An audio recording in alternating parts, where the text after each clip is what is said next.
మహాత్మా గాంధీ గారిని ఇంటర్వ్యూ చేశారు.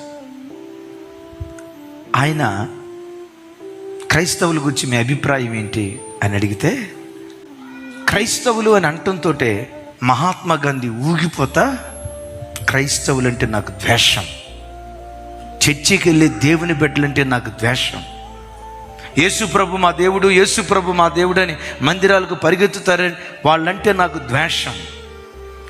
క్రైస్తవులంటే ద్వేషం, కానీ క్రీస్తు అంటే వల్లమాని అభిమానం నాకు.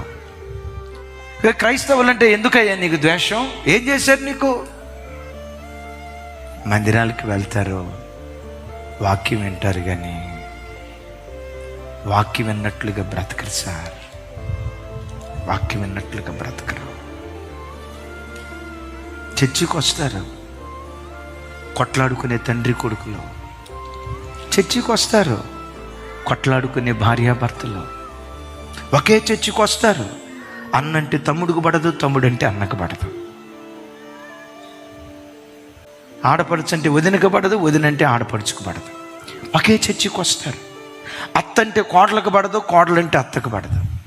చర్చికి వచ్చినప్పుడు తెల్లబట్టలు వేసుకొని వస్తారు సార్. బయటికి వెళ్ళిన తర్వాత బ్రతుకు అంత తెల్లగా ఉండదు సార్, వ్రత బ్రతుకు సార్.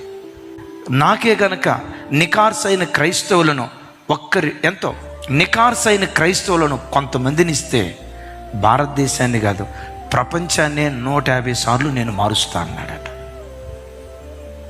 అంటే జనమా, మనల్ని మనం కృంగదీసుకోవటం కాదు, ఎక్కడో మిస్ అయిపోతున్నాం. వాక్యం వింటున్నాం, కానీ ఆ వాక్యానికి తగిన ప్రామాణిక ప్రకారం ఎక్కడో మనం బ్రతకలేకపోతున్నాం.